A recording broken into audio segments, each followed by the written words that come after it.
851 terlalu tidak masuk akal. Amandamu menutup pintu dan kembali ke kamar. Memikirkan sesuatu, dia berjalan ke jendela dan melihat keluar. Tapi lantai tempat dia tinggal agak tinggi, dan hari masih tengah malam, bahkan jika dia melihat keluar, dia tidak bisa melihat apa-apa. Dia menutup jendela dan kembali ke kamarnya. Berbaring di tempat tidur, Amandamu berguling ke kanan ke kiri dan tidak bisa tidur. Ketika menutup mata selalu terpikir tentang Ricky Mo. Hari berikutnya.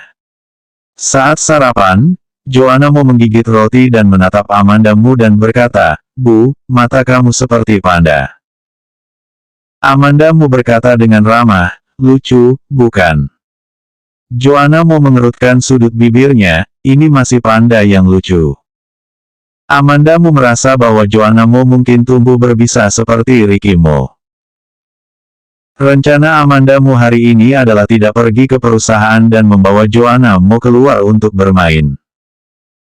Karena masih musim panas, mereka pergi lebih awal. Setelah bermain di luar selama sehari, mereka kembali setelah makan malam.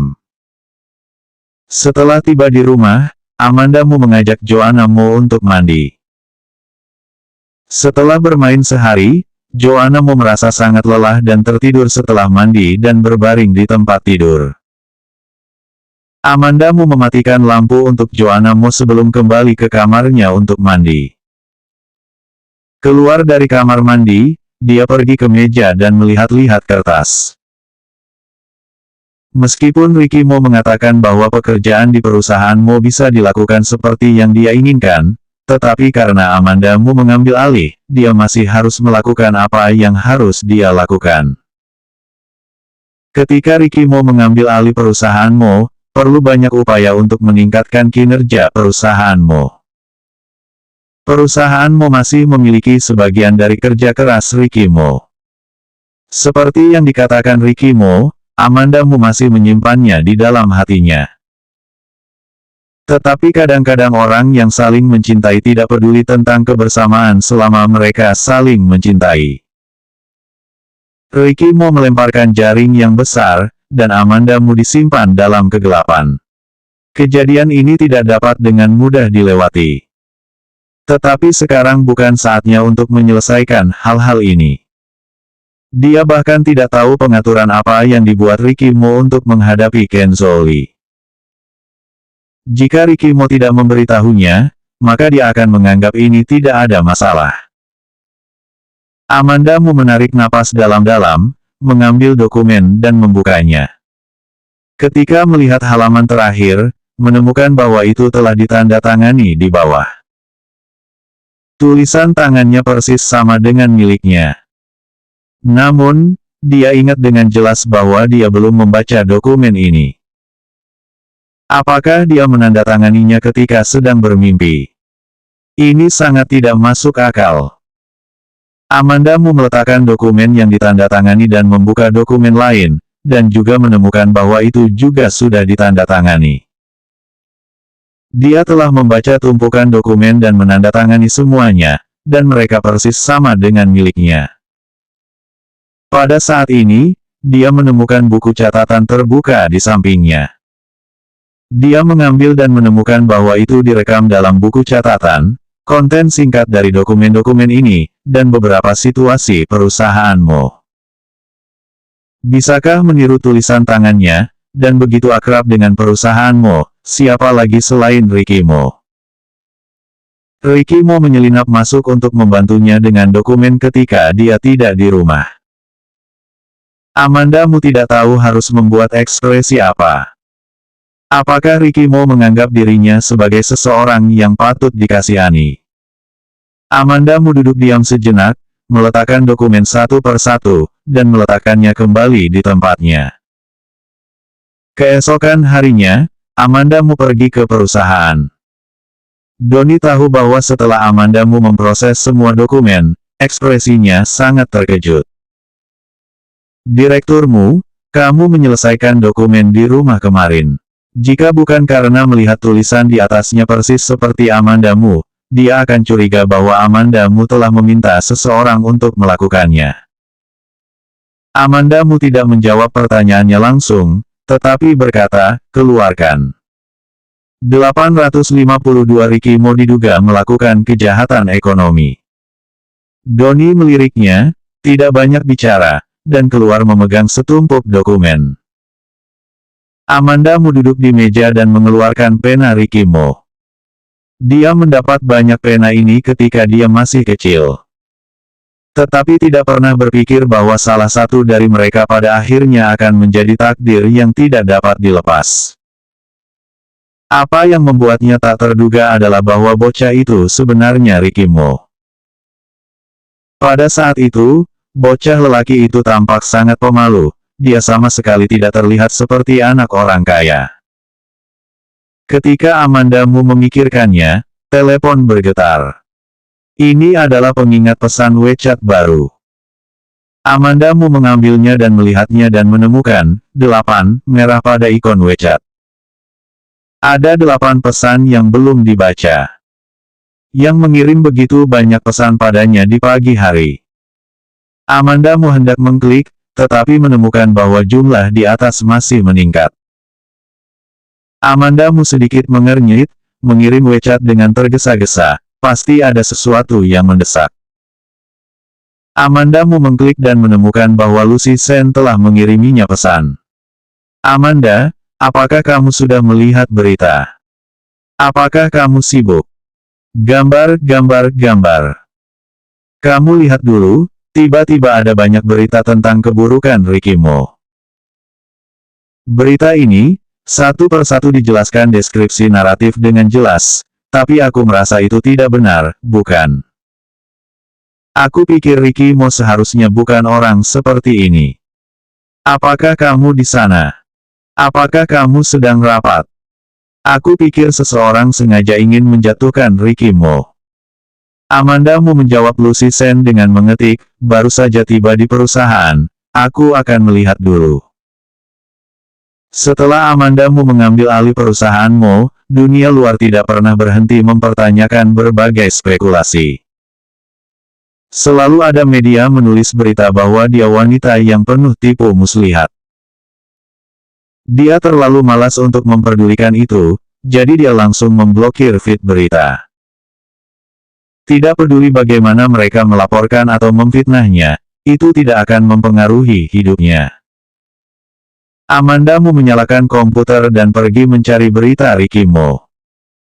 Dia memindahkan mouse ke bilah pencarian dan mengklik, dan di antara tajuk berita utama yang secara otomatis muncul di bawah, 8 dari 10 memiliki nama Ricky Mo. Ricky Mo berkuasa. Ricky Mo dicurigai melakukan kejahatan ekonomi. Ricky Mo memenjarakan asisten. Ricky Mo. Amandamu hanya melihat judul dan tidak tahan lagi. Sebelum itu, dia tidak pernah berpikir bahwa Ricky Mo akan mengalami hari seperti itu dalam hidupnya. Siapa Ricky Mo? Ia seorang yang sombong dan percaya diri, cemerlang, dan cukup kuat sehingga nyaris menjadi maha kuasa. Oleh karena itu, Amandamu tidak pernah berpikir bahwa akan ada hari ketika Ricky Mo dipaku pada pilar rasa malu dan diinjak-injak semaunya. Amandamu bahkan tidak mengklik untuk melihat berita, dan langsung memutar saluran telepon untuk menghubungi Donnie. Direkturmu.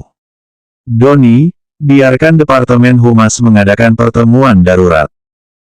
Donnie tidak tahu tentang berita Ricky Mo, dan terdiam selama 2 detik sebelum berkata, ya. Sebagai bawahan, tentu saja harus mengikuti perintah. Setelah Donnie memberitahu Departemen Hubungan Masyarakat tentang pertemuan darurat, ia baru tahu masalah di internet. Dia juga baru saja memeriksa berita utama online. Dia sangat sibuk dan memiliki banyak hal untuk dilakukan, jadi dia tidak punya waktu untuk melihatnya. Donnie meletakkan telepon dan pergi ke kantor direktur untuk memberitahu Amandamu bahwa orang di Departemen Hubungan Masyarakat telah tiba. Ketika dia mengetuk pintu untuk masuk, dia melihat Amandamu berdiri di depan jendela. Dia kurus, Tetapi dia merasa sangat bertekad.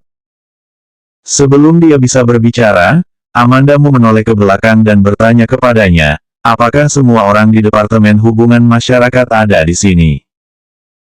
Semuanya ada di sini, Donnie mengangguk. Kalau begitu, ayo kita pergi. Amanda Mu mengangkat kakinya dan berjalan keluar pintu. 853 harus dilakukan secara diam-diam. Di ruang konferensi, semua staf untuk posisi penting di Departemen Hubungan Masyarakat tiba. Setelah duduk, Amanda Mu melihat sekeliling dan bertanya, apakah ada yang kenapa aku membuat pertemuan mendadak ini? Donnie bekerja dengan baik, setelah dia memberitahu Departemen Hubungan Masyarakat bahwa dia akan mengadakan pertemuan. Dia mungkin tahu itu karena Ricky Mo, jadi dia menyebutkan sesuatu dan menyiapkan sesuatu.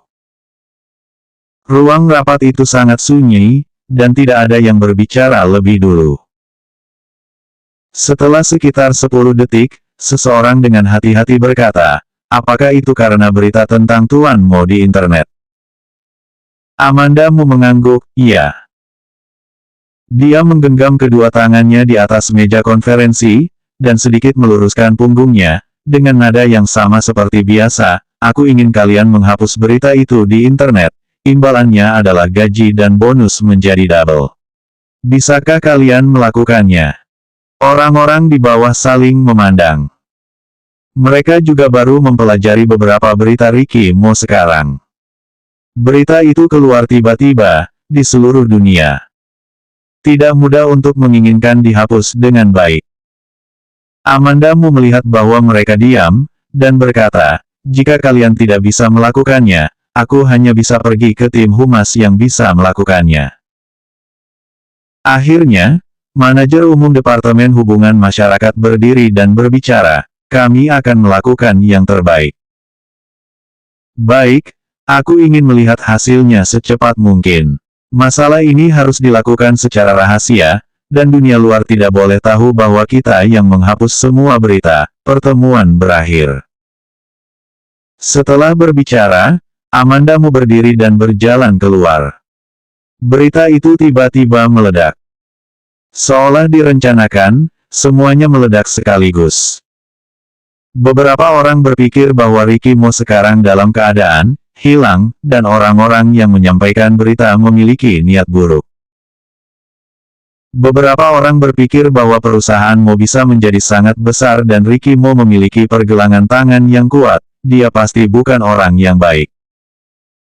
Diskusi online tentang Ricky Mo mencapai puncaknya. Ulasan juga beragam. Amanda Mu kembali ke kantor, tetapi masih tidak menahan diri dan online untuk memeriksanya. Pada saat ini, dia menemukan bahwa judul baru yang memuncak ke atas. Direktur Media Sending, James Gu memposting Weibo mengejek. Amanda Mu segera pergi ke Weibo dan mengklik beranda James Gu. Weibo terbaru yang diposting di Weibo James Gu hanya memiliki satu kata, heh. Waktu posting menunjukkan setengah jam yang lalu. Hanya dalam setengah jam, sudah ada hampir 10.000 komentar. Amanda Mu menarik lagi, jumlah komentar, repost dan suka di bawah Weibo juga akan meningkat. James Gu benar-benar sangat populer. Amanda Mu samar-samar memahami makna Weibo ini oleh James Gu. Dia memikirkannya dan menelepon James Gu. Amanda. Setelah beberapa saat, James Gu menjawab telepon, dengan sedikit amarah yang menekan. Mungkin sesuatu atau seseorang baru saja memprovokasi dia, tetapi dia menjawab telepon, masih menekan emosinya. Amanda Mu bertanya kepadanya, apa yang terjadi dengan kamu? Setelah rapat, tidak ada yang bisa memberi saya rencana yang berguna, dan aku sangat marah. James Gu menghela napas berat. Amanda Mu berhenti, apakah itu karena Ricky Mo? James Gu terdiam sesaat dan menjawab, iya. Amanda Mu berkata, mari kita makan bersama di siang hari. James Gu tahu bahwa Amanda Mu akan berbicara tentang berita Ricky Mo, jadi dia menjawab, oke. Pada siang hari, Amandamu pergi ke Jade Imperial. Jade Imperial masih penuh padat. Amandamu langsung pergi ke ruang pribadi yang dikata James Gu. Ketika dia masuk, dia menemukan bahwa Lucy Sen juga ada di sana. Lucy Sen melihat Amandamu masuk, dia bangkit dan membantu Amandamu menarik kursi. Aku datang untuk makan. 854. Apakah kamu ada begitu bodoh? Amandamu tersenyum sedikit setelah mendengarkan kata-kata Lucy Sen. Setelah dia duduk, James Gu menyerahkan menu. Ayo pesan. Amandamu mengambil menu dan berkata dengan ekspresi rumit, aku melihat Ricky Mo. James Gu segera duduk tegak dan bertanya, di mana dia? Karena kegembiraannya, gerakannya agak besar, dan kursi tempat dia duduk membuat suara keras di tanah karena gerakannya. Dia mengambil inisiatif untuk mencari aku, tetapi aku tidak yakin apakah dia akan datang untuk mencari aku lagi, kata Amandamu. Baguslah kalau dia baik-baik saja. Setelah James Gu selesai berbicara, dia memikirkan hal-hal lain seolah-olah dia sedikit marah. Ricky orang ini, tidak tahu apakah ada teman di dalam hatinya, dan tidak tahu untuk mengirim pesan kepadaku. Tuk-tuk. Ada ketukan di pintu di luar. James Gu mengangkat suaranya dan bertanya, kenapa? Suara kecil datang dari luar, antar air. Aku tidak butuh air, James Gu menolak secara langsung. Tapi pintu ruangan pribadi masih didorong terbuka dari luar, dan sesosok tinggi berseragam masuk. Lucy Sen pertama kali melihat wajah pelayan, dan terkejut ketika dia minum air dari mulut. Puff, kamu. Ada apa? Amandamu menyerahkan tisu kepada Lucy Sen dan berbalik untuk melihat pelayan yang masuk. Dan pelayan itu juga mengawasinya. Amandamu berkata dengan heran, Ricky Mo. Aku baru saja bilang kamu langsung keluar untuk aku. James Gu bangkit dari kursi, berjalan ke Ricky Mo, meraih dan meninju dadanya. Ricky Mo tidak mengatakan sepatah kata pun, lalu mengangkat kakinya dan menendang kaki James Gu. Au! James Gu terengah-engah, bisakah kamu lembut sedikit? Cara pria menyapa satu sama lain benar-benar istimewa. Tatapan Ricky Mo jatuh pada Lucy Sen. Lucy Sen kebetulan duduk di sebelah Amandamu, dan dia mengerti apa yang dimaksud Ricky Mo. Ricky Mo memintanya untuk menyerahkan posisinya. Dia bangkit dan duduk di sebelah James Gu. Ricky Mo berjalan langsung ke kursi aslinya dan duduk. Tidak ada banyak air dalam cangkir Amandamu. Setelah duduk, Ricky Mo mengambil botol minum yang disisihkan untuk menuangkan air untuknya. Tidak perlu. Amandamu ingin melepas cangkirnya ketika dia melihat ini. Tapi Ricky Mo tidak peduli apa yang dia katakan dan menuangkan airnya, tetapi tidak banyak menuangkan. Pada saat ini, suara James Gu terdengar, Ricky, di mana kamu selama ini? Tidak ada terjadi masalah, kenapa tidak memberitahu kami semua sangat khawatir tentang kamu. Ricky Mo mendengar ini dan memandang Amandamu. Amandamu tahu apa yang dia maksud, James Gu telah mengirim orang untuk mencari kamu. Dia khawatir tentang kamu. Ricky Mo bertanya, bagaimana dengan kamu? Aku sangat sibuk, aku tidak punya waktu untuk mengkhawatirkan kamu. Amandamu menurunkan matanya sedikit, melihat sudut Ricky Mo, dia hanya bisa melihat wajahnya yang dingin. Ricky Mo menatapnya sebentar, lalu menatap James Gu, bersembunyi dengan Ken Zoli. Aku hanya kembali ke kota J dalam beberapa hari terakhir. James Gu bertanya, apa yang terjadi dengan kecelakaan mobil? Aku dan Ken Zoli ada di dalam mobil pada saat itu. Dia memotong kabel rem dan mengalami kecelakaan mobil, kata Ricky Mo ringan dalam beberapa kata, tetapi orang-orang di samping ketakutan. Amandamu menoleh dan bertanya, bagaimana kamu dan Ken Zoli bisa berada di mobil yang sama? Ricky Mo, dia mengajakku keluar. Amandamu mencibir, dia meminta kamu untuk pergi. Apakah kamu ada begitu bodoh? 855 tidak perlu peduli.